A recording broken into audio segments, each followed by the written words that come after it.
Ladies and gentlemen, it is February 21st, 2022, and this is FAWMtalk. I'm, of course, Juha, and with me, as always, my trusty co-host, Mr. Head First Only, Chris. How are you doing, sir? Hello. How are we all, folks out there in FAWMland? I hope you're having a splendid last week of writing songs for the February Album Writing Month Challenge. Oh my god, last week. That's fantastic. Well, this time we have a special guest, also from UK. It's Wobbie. Wobbie, how are you doing? Oh, you're all still on mute. Still on There mute. you go. There you go. Hello. I know, because we get there. We get there eventually. It's usually me that does that. Yeah, Chris is like often I keep telling him just you gotta turn the voice on. Oh, well, we can go to some music right away. We got a song here called "Time Has Gone" by French Cricket.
That's "Time Has Gone" by French Cricket.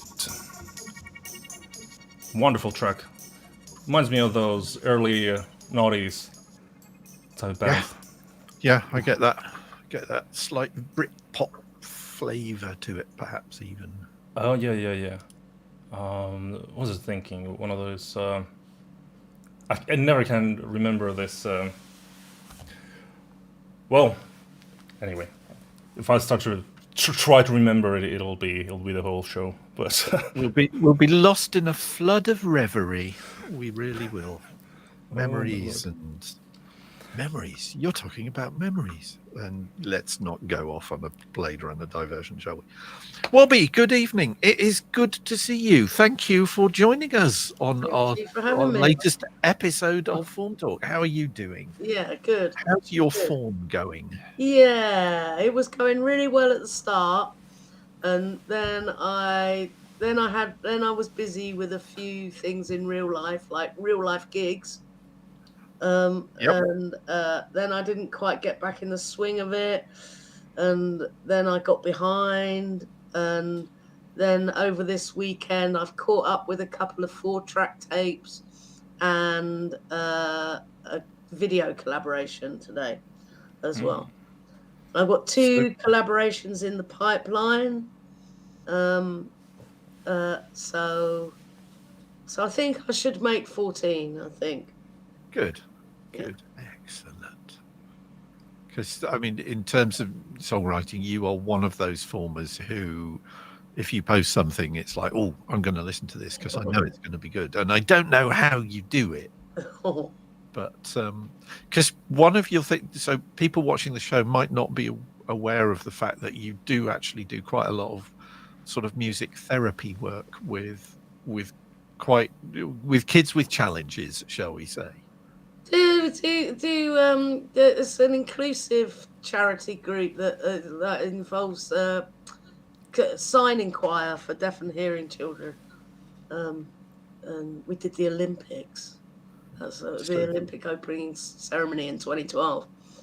So you were actually there on stage with? Well, I wasn't on stage. I was in the wings. The kids were on stage. The kids were singing the national anthem, and it all kind of hushed down just to a cappella. Our kids, they were great. Still going on about it.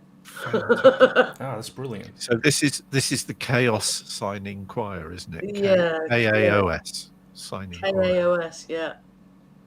So do you sort of have a specific mindset when you're writing stuff for them to join in with? I did do some kids songs a few years ago. I sometimes do occasionally do one now, but I focused on it a little bit more a few years ago, and did a whole kids album one year. And apart from trying to make it fun for kids, there's not much difference to what I do for anybody else, really. No swearing. There is that. Because I love your call and response numbers. It is quite difficult to join in during Zoom. Yeah. But they are great fun. Yeah, no, thank you. Thanks. Yeah, we like ones that everybody can join in. Yeah, it sounds really interesting, the sort of work where you, if I understood correctly, like people with hearing disabilities, you're working with them. Yeah, I just like help out with the workshops, really, but the charity is one of the main kind of activities of the charity, is this choir. Right. So, we've been a bit disrupted since COVID, so I don't quite know what's going on with it at the moment. Oh, I see. What sort of, because I can't really imagine what sort of activity it is. Then I haven't encountered it before. Like what sort of? Well, we have it's a signing choir that does BSL, British Sign Language. So all the songs are sort of BSL sign language songs, and a lot of them are specially written by the Chaos's musical director, Susie Davis. So there's a lot of Taylor written songs, and the choir is mixed hearing and deaf kids, so everybody signs and everybody sings.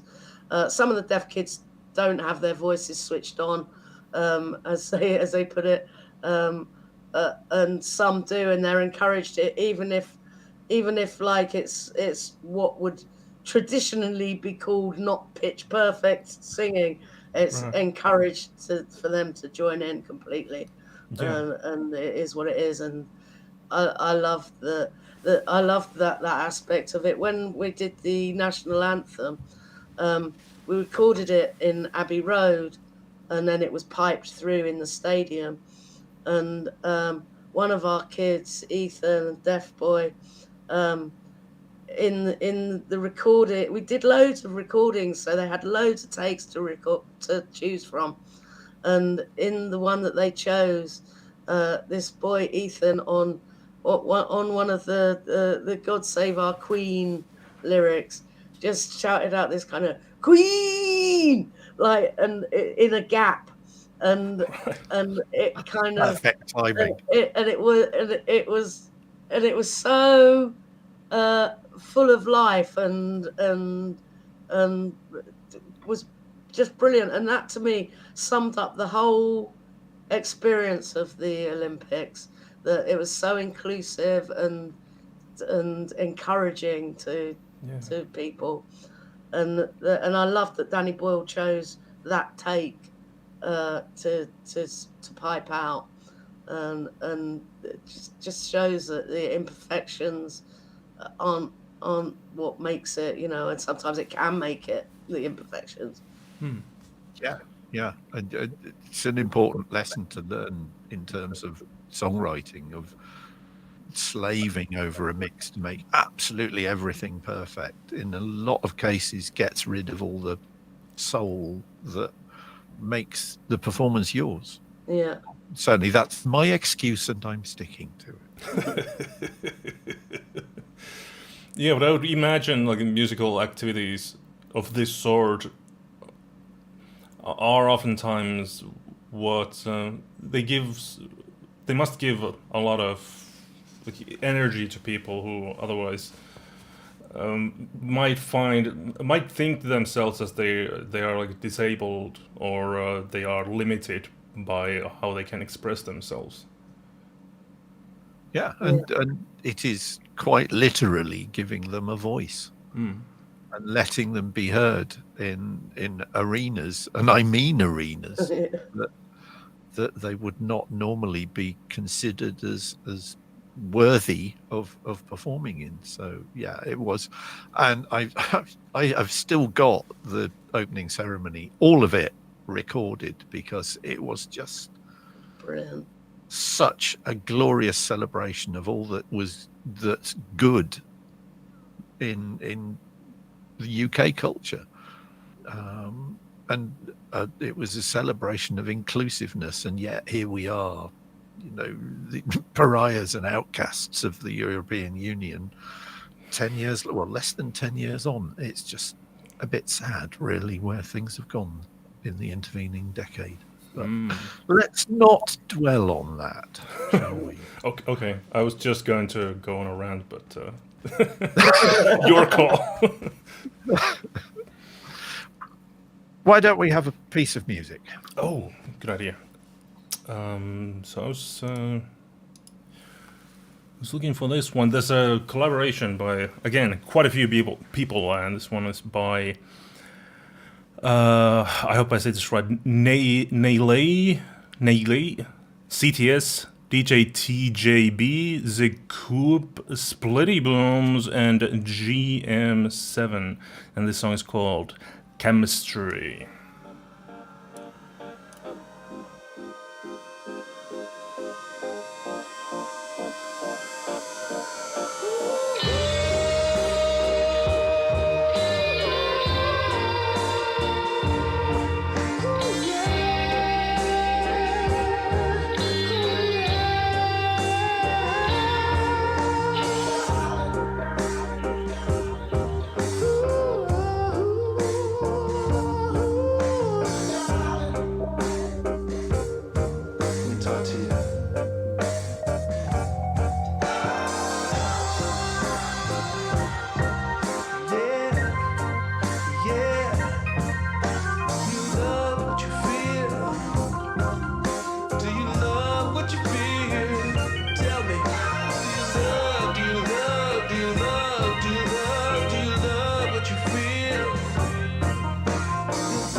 passion like starbursts light up the night.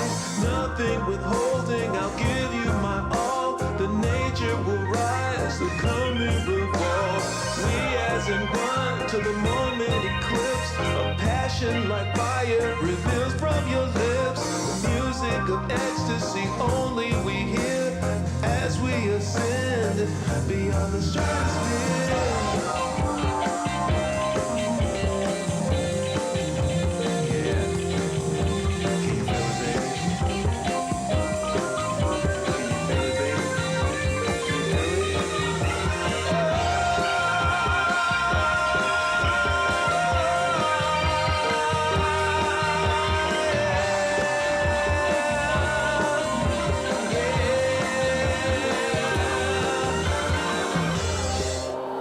This chemistry looking up by, we got a correction for this one, so it's pronounced knowledge.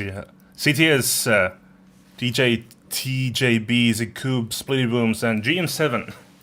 That is outstanding, folks. That really was, and quite a few of the people responsible for it are in the chat. So well done, folks. Yes, well done. That is rather good. And Alex says this should be on the radio, period. And yeah, absolutely. A lot of things should be on radio. Well, this is true. But we got what we got. I don't really listen to. Do you guys listen to radio a lot? I listen to talk radio, not the actual channel called talk radio. I wouldn't go stoop that low, but chat radio, Radio London I like, and LBC I've got into recently as well. Right. Yeah. I'm a Radio 4 guy, as you probably have already figured out. So Infinite Monkey Cage, Curious Cases of Rutherford and Fry, Science Now, all that sort of stuff. That's me. Right. I don't really know. I used to work in the storage hall like a long time ago, over 10 years ago, and there was always radio playing there. But after that, I don't think I've listened to radio much. What we do is during Christmas, when I'm back visiting my folks, we take the car and go to the graveyard, put some candles on the graves, and when we go there, I usually turn the radio on and we listen to some old-timey Christmas carols. But other than that, I don't know. Radio is weird land for me. I don't go there. I think the problem, and Darcy, hello Darcy, has popped up in the chat, has nailed it, saying radio seems to have about 10 songs on repeat these days, and that's the problem. I think with commercial radio stations that play popular music is that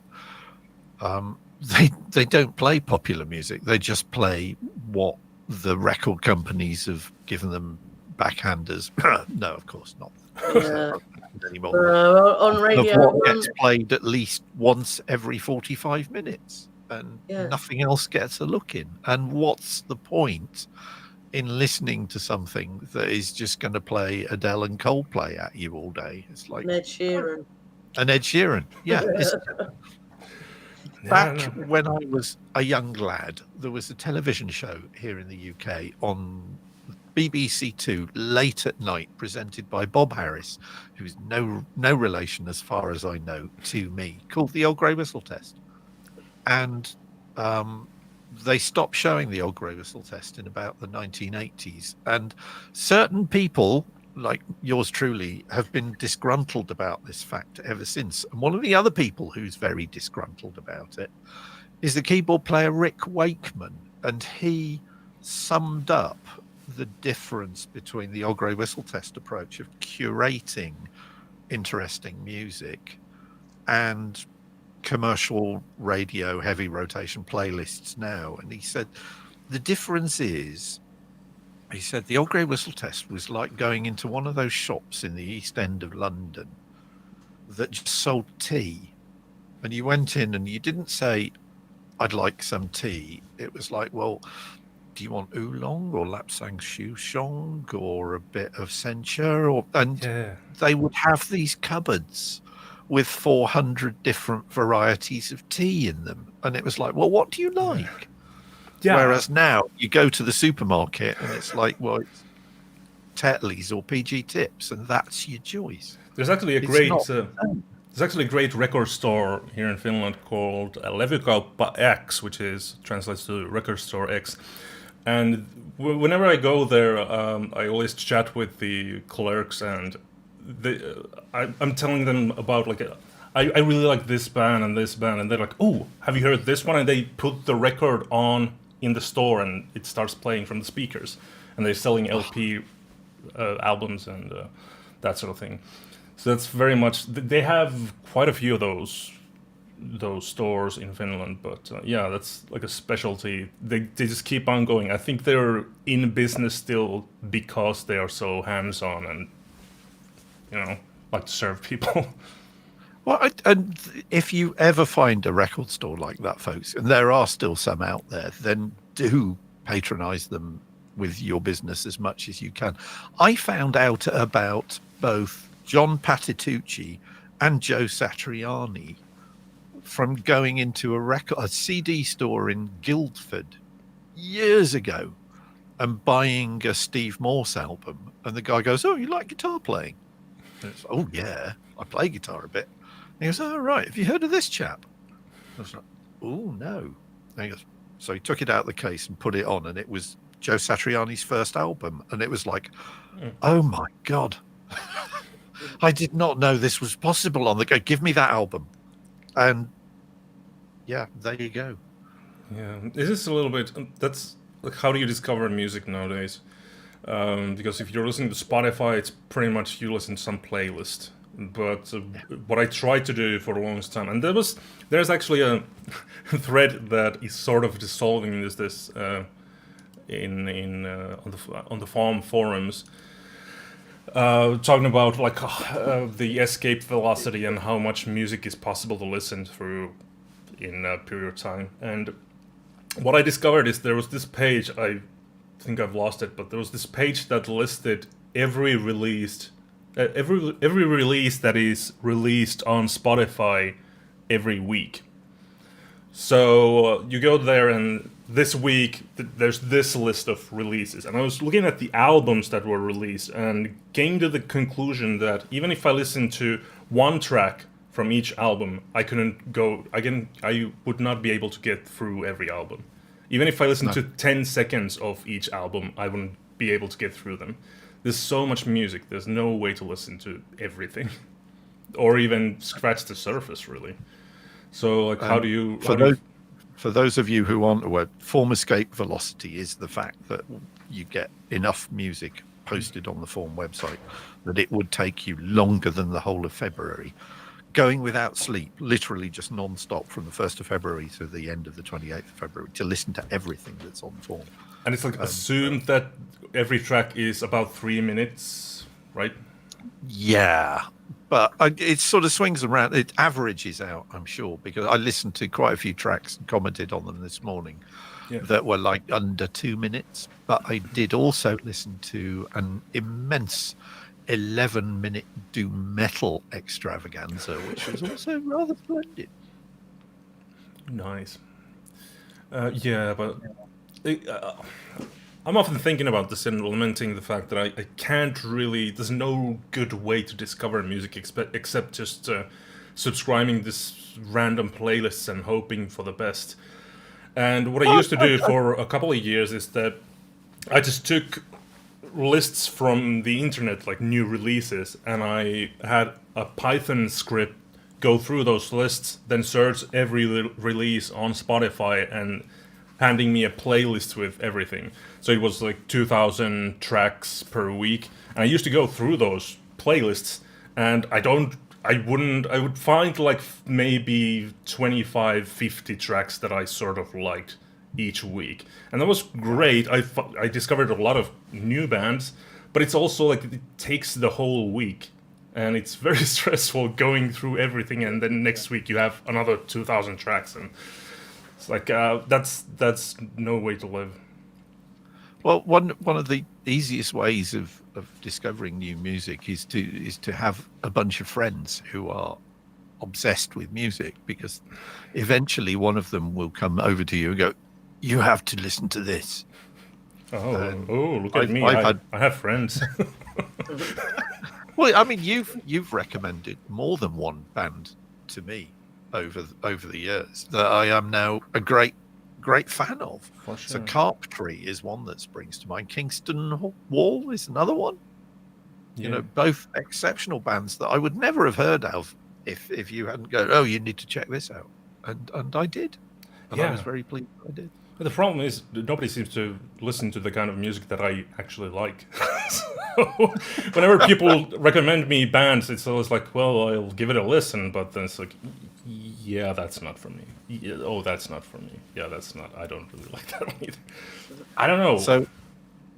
So I know, Wobbie, you're a huge fan of a certain Mr. Williams.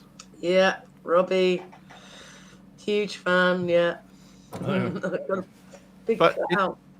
In terms of your sort of songwriting, who are your influences? Who shaped your formative years as a songwriter?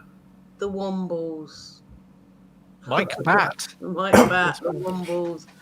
I love the Wombles. I love how they say, "Oh, today we're going to be barbershop Wombles," or "Today we're going to be country and western Wombles," or "Today we're going to be Cockney Wombles."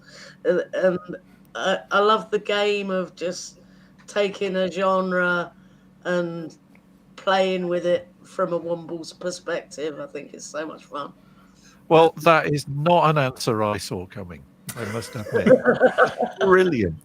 Oh, by the way, if you want to try That makes that, me so happy. if you want to try that random genre thing, there's this challenge on the forums called FAWM D20, where you throw away 20-sided die. Oh yeah, I looked at your thing on that. Yeah. And it hands you a random genre, and just keep your dice busy and keep playing the game. You'll be getting. He just Mike Batt with the Wombles just hit on such a game. It's like it's something you could play for ages. It's like any situation, put some Wombles in it, and there he's got the game for infinite songs. There, isn't it? Although Mike did rather run into difficulties when he tried that with the John Cage estate a few years ago. Did you hear about this? No. So Mike Batt actually did what he called a cover version of 4 minutes 33 seconds by John Cage, which is a song that is performed where none of the musicians do anything. They just sit still for 4 minutes and 33 seconds, and the performance is what happens in the auditorium while that is happening. And he put a version of 4 minutes 33 seconds on one of his albums and had not cleared it with the John Cage estate, and they were not happy. Because silence is copyrighted if it's 4 minutes and 33 seconds long. Yeah. Which I just find just a very, very strange commentary on the sanity of the legal profession, really. I wonder how the YouTube algorithm would perform with that. Would it flag the content? There is a guy who has been uploading bursts of white and pink noise to YouTube to find out, and he has had copyright strikes. Damn. For white noise. It's crazy. And I mean, the YouTube algorithm is a bit pants anyway, because there were these guys in Texas, was it, a few years ago, who had got a nice little learner going where they were submitting false copyright claims. And a lot of people were just paying them rather than actually going, well, hang on a minute. And they'd strolled off with about 20 million bucks before the police caught up with them. Yeah. Quite extraordinary. Makes you think. I'm in the wrong line of business. Alex says, right now I want to do a Cage tribute song. I'll call it 4 minutes and 32 seconds. Mm-hmm. Yeah, what key is silence, says Garrett Kirby, GM7. I don't know, but it's very restful. It can be. Unless you're expecting to hear noises, in which case silence can be very, very ominous. It's all about context. That's what's lovely about putting sounds together and making music out of them. It's all about the context. Yeah, if you're looking at sheet music, the rest's really what they should be called is tension. Yep. Yeah, I like that. Tensions. Not restful at all. It's like, oh my god, the triangle player's dropped his baton. Yeah, the note should be called rest. This is all sorts of wrong. We're talking about music vocabulary, songwriting vocabulary before the stream. I guess we should try to rewrite the book on this one. Just make up our own words. Have alternative terms for things. Well, FAWM has always been splendid at coming up with alternative names for things, and indeed alternative genres, like not just slothcore, but what was the other one? Strangle disco? That was a thing a few years ago, wasn't it? It's a very, very oh dear. splendid stuff. Yeah, yeah. It makes you think, like, what genres are we missing? Yeah, just invent your own. Because this is, and I do not wish to offend any of our many American viewers out there, but when the first time I went to the States and got to hang out with some lovely friends of mine in San Francisco, the thing that really shocked me about how, and I was young in those days, so it's not just me being a fuddy-duddy, how young people just desperately had to put any piece of music that they listened to in a particular box. So, you know, I would get drawn into these strange conversations. What do you think, Chris? Is Depeche Mode new wave or punk or goth or new romantic or what? And it's like, it's just Depeche Mode. I haven't really ever considered whether it, and the whole. So I mean, when I was a kid, there was rock, which was, you know, your I don't know, Status Quo and to a certain extent Led Zeppelin, and there was heavy metal, which was Black Sabbath and Deep Purple were rock rather than. So there were, and that was kind of the beginning of all this fragmentation of genres and stuff, because, like you were saying, these days there are just so many pieces of music out there that if you try to listen to everything, you're going to run out of time. Yeah. So genres are kind of like a record company marketing deal, which says we won't market everything to everybody, but we'll market this to the sort of people that you know. Yeah. And so but I mean that was happening even in the 60s, I guess, with the Mods and the Rockers. But yeah, we seem to have the same conversation on the Slack. We seem to have this same conversation with a friend of mine called Sierra, and it's weird how there's all this discussion and argument and about genres of things when it doesn't matter at all. It's all marketing. It's all about if you go to a record store and you tell the guy, well, I like Black Sabbath. Well, that's heavy metal, so go to the heavy metal section and buy something from there. So it's just that this band identifies as heavy metal, so that people who like heavy metal might like that band. So it doesn't matter at all what the genre is, really, because it's not really any sort of identity. It's just getting more people to buy the thing and be happy with their purchase. But there are arguments and arguments about like what genre is this band, and it's very active in Finland for reasons that I don't understand. But whenever you start any conversation about like put these bands together and just recommend a bunch of bands to some people, there's always going to be one guy, 2 guys, 10 guys who come there like, well, that's not this genre and that's this genre, and it's like, doesn't matter. What are you talking about? Absolutely does not matter. And I mean, the thing about Sabbath in particular is a great example of why you should not limit yourself to just listening to the genre that you've been told that's the box that you belong in. Is that Bill Ward, who is or was until he retired due to ill health, was Sabbath's drummer, and his background was in big band music. And if you listen to Sabbath tracks, very few Black Sabbath tracks are straight 4/4. They're all swing. Black Sabbath are a swing band before they were a heavy metal band. You listen to Children of the Grave and it rolls along. It's dum diddly dum diddly dum diddly.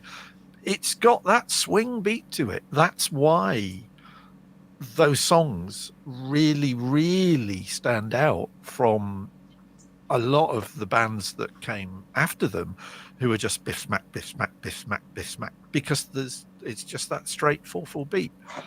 I mean, John Bonham in Led Zeppelin. You listen to Bonzo's drumming, and he's pure Motown. I mean, the Purdy Shuffle, if you're not aware of it, are playing ghost notes of, and I'm not a drummer, so I'm not going to embarrass you on the stream by pretending that I am and trying to play it, but find the Wikipedia article on the Purdy Shuffle, Purdie, I think it is, and you'll go, well, that's John Bonham. And it's like, yes, but that's where John Bonham got it from.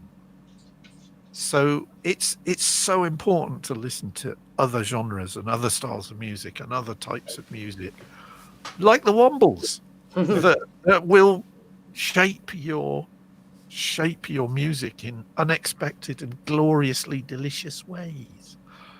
Don't limit yourself to the genres that you listen to. Listen to everything, even if you have to go off and find a TARDIS somewhere to do it. Yeah, but it is a good way to challenge yourself. Just to have a genre random numbers generator and go wild with something you didn't expect. Like, but if we're talking about like songwriting and like Wobbie, what you've done this year so far, look, is there a specific type of genre you tend to gravitate towards? I like doing the punky ones. I feel that is very kind of natural to me, and I feel like I like doing it. I enjoy kind of doing the vocals. Is I haven't got the best voice in the world. I sing anyway, but punky ones I feel like I can get away with more. But I think because most of my songs have got some kind of comedy element, even if they're not sort of straight laugh out loud comedy songs, they've got like a touch of humor in it somewhere. And I think that the genre thing kind of is different because you can do so many different genres within the comedy genre, if you see what I mean. And it's not so expected that you're in the same style all the time. In fact, it's probably expected that you do different styles, I think. Yeah, that's a great point. Yeah, I think back to comedy does give you almost like a free pass of going, well, I'm going to do like Weird Al Yankovic, you know, has built a career on doing everything from Robin Thicke to Michael Jackson and, you know, billions in between. Absolutely. Yeah. Yeah, but it's it's just. Do you think there's something else you want? Is there something you want to do you haven't done before? Something you want to get to? Yeah, I want to write one of those really catchy riff ones. Like, I really like that Billie Eilish riff that goes doo doo doo doo doo doo doo doo. You know that one that I mean? I don't think so. Oh well, I'm probably not singing it right. Anyway, they've got like really cool little tunes that have got like an unusual sort of synthy sound and quite a quirky melody, Oh. and yet they really sound cool and catchy. And I keep trying to write one of them, and it just doesn't come out anything like it at all. But I've got a few songs as I've been trying to do that, but it doesn't come out like that. Yeah, that is interesting. I'm also I'm fascinated by the idea of doing something weird and something that has its own identity, right? So I watched long ago. I watched this sort of video that was I think it was called something like the science of cool or something, and the idea was that if you're trying to do something memorable, then you either have to take something that is very familiar and then make it a little bit weird, or you have to take something that is completely weird but make it a little bit familiar. So you have to have both elements to it.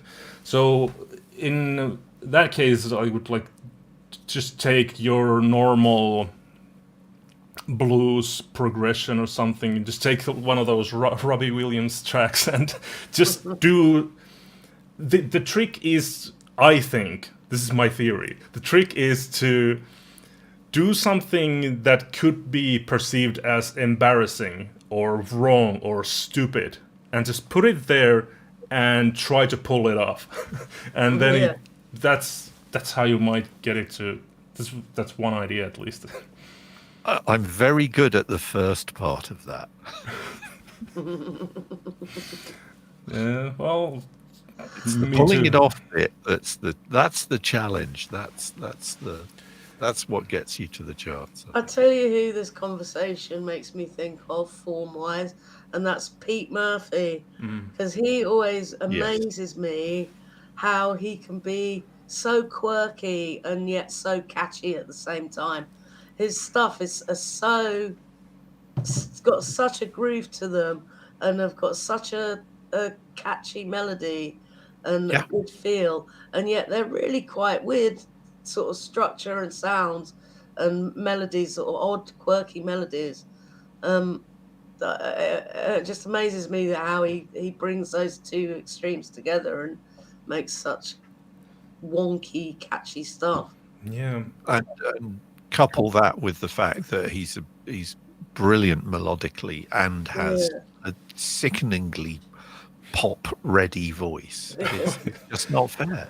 Well, his voice is gone at the moment. He's just doing spoken word stuff. He's doing all spoken word things and lots of collaborations this fall.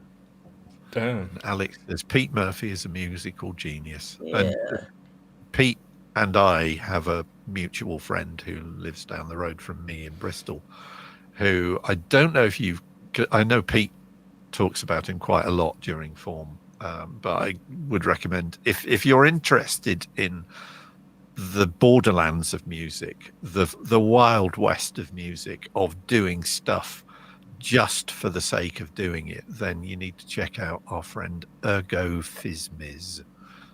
ERGOPHIZMIZ. And Pete has actually done quite a lot of work with Ergo, who is, quite frankly, a demented genius.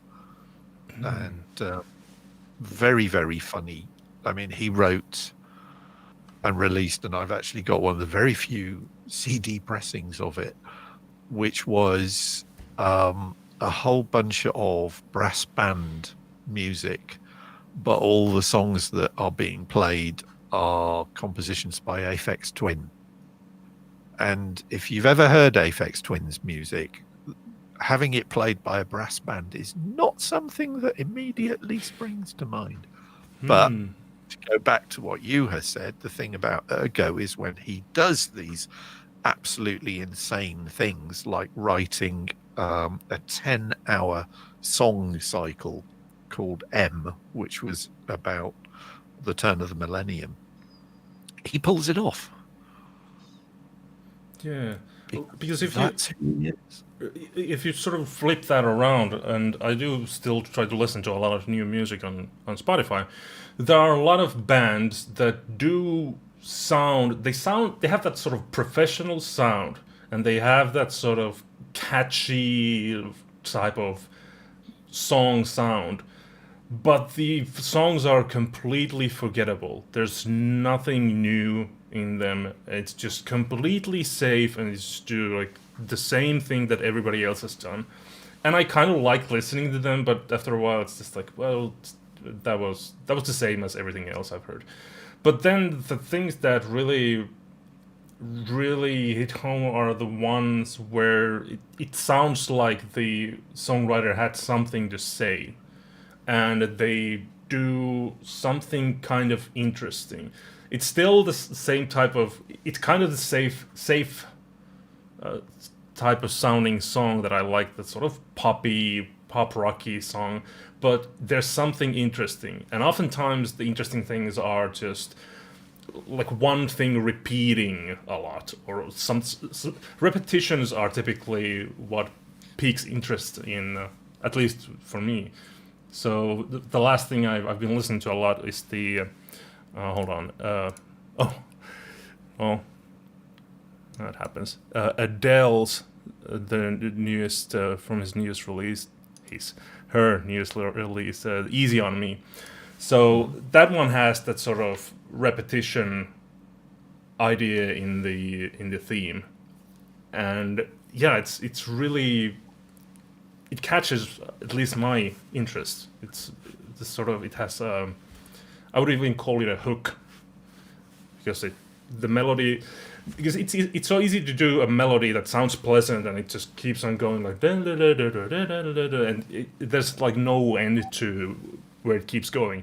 But when you stop a little bit and start to repeat a thing, you hear this over and over and over in like Led Zeppelin songs and these classic bands. Do a little thing and repeat it a couple of times, and it immediately sounds interesting. Kind of silly, might sound silly, but it's interesting. And then it's just like, do it with all your gumption. Have a. I want that on a T-shirt. Do it with all your gumption. That is a great motto. But I mean, going back to the metal thing and what you were saying about repeating stuff and having a little musical phrase and repeating it over and over. I mean, that is metal. It's called a riff. Heavy metal is built around that repeating guitar motif. Yeah. Of the riff. So that, like, Whole Lot of Love, da da da da da. And all. I mean, Jimmy Page was just a machine for coming up with those little tiny phrases that just worked over and over and over and over again and go in and stick. And so John Horn from Horn's Gift Shop points out, somebody should mention Silver Machine in terms of somebody in FAWM doing stuff that pushes the boundaries. I mean, Silver Machine has just gone where no musician has gone before. How many times you can mention him before everybody else starts to feel bad? Well, I mean, I was prompted by John, I have to say this time. But Fair enough. I mean, Wobbie, I can always tell one of your songs, and that of having that character in a song that is just innately you is something kind of difficult to pull off. I think it's not an easy thing. Something difficult to avoid, I would say. But that's also a good point, because people like you they have an identity to their music. They have their own style, and oftentimes, and I saw a thread about this on the forums where people were lamenting, like, I really don't like my sound, but what is it like? People have a unique sound, something that musicians everywhere are trying to achieve, but they just don't want it to be that sound. Yeah. Well, that's like I was saying about the genres within doing comedy stuff, that you do different genres, but within that you can't help but have your dirty fingerprints all over it, Yeah. Well, it's Alex says in the chat, Fuzzy is an amazing former too, and Fuzzy is another one who is, with predominantly acoustic instruments like melodica and recorders and stuff like that is just doing incredible stuff with Audacity. Yeah. So if you're thinking, why I can't do what the clever kids are doing because I haven't got a room full of gear, you don't need it, because it's what comes out of you that's the really interesting thing, that is the thing that people are going to be responding to. Yeah. Oh, well, let's listen to some more music. This conversation keeps on going, but gotta remember there's also music going on. So the next one is a collaboration by Santa Dharma and Lana Soiluna. Lana Soiluna. This one's called Feeling Gravity.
Feeling Gravity by Santa Dharma and Lana Soiluna.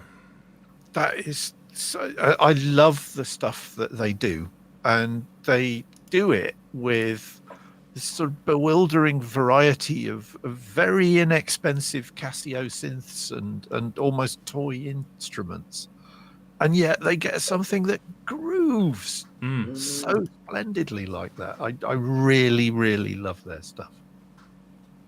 Yeah, for sure. Yeah, that's a really catchy beat. It's got atmosphere. You can just lose yourself in that track and just close your eyes and you're somewhere else. I love that in the music. And extraordinary vocals on that as well. There's just that voice Oh yeah. works so well. Well, I was thinking about what we were talking about earlier. Just somebody said something about. This year I've been doing music for a soundtrack, and that has been a little bit limiting. And I've been not a huge fan of a lot of things that I've made, because what I like to do is something interesting musically, and the thing that it's difficult to do with soundtrack, because you have to sort of make music that is in the background and not noticeable. It's to make it sound interesting and do interesting things with it. But normally what I would do is I just play around and try to find an interesting sound or interesting like melody or some sort of interval, throw into some phrase, and just find something that sounds cool, like oh, that's really cool sounding, and just build a song around that. Just because then it's easy when you find something that to you sounds interesting, and that is like, to me, the key is to do. If you do something interesting, that will always work. But to find something interesting, and then you can just build the safest sounding song around that you can imagine. If it has that one thing, I think it will always just like pull it off the ground. And I think that gets to the heart of it, really, isn't it? Is that if you're doing stuff that you find interesting, then that's really all that matters. Yeah. Because it'd be nice if millions of other people find it interesting as well, but you can't. You do stuff. Well, certainly I do to amuse myself. You know, this is the sort of stuff that I want to hear. Yeah, and you can't really do. I think there are people who naturally have that their voice is the voice of the generation, so to speak. People who make music that they like, that they find interesting, that people, the masses just relate to that music, and they are the ones who have the rows and rows of Grammys on their shelves.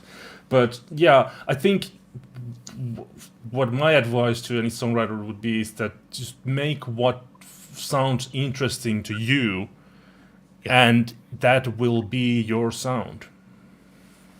Yeah, and don't chase an audience. No. I think it will. If you're chasing an audience, it will always sound boring. But I mean, Wobbie, you perform your songs live quite regularly, which I really will try and get to more gigs in the upcoming future. So I will try and come to some of your shows. But are there songs that you write that you think, well, this is going to go down splendidly in an audience, with an audience that don't? Or conversely, are there ones that you've written that you just sort of throw out there and the audience goes nuts over? What, if anything, is there that you've spotted that makes your audience respond to your stuff? What does your audience light up when you do? It's the singing along stuff. I think I can write stuff that is quite predictable in a catchy sort of way. So even if it's only the second chorus, people can join in and know where it's going and the pattern of it, and it's intuitive. Yeah. And whilst sometimes I'm tempted to kind of steer away from that and not make it too predictable and boring, it's actually that's what works in a live sing-along thing. If you don't need a clever cadence, you need an obvious cadence, you know, for people to join in confidently and think they know how it goes already, you know.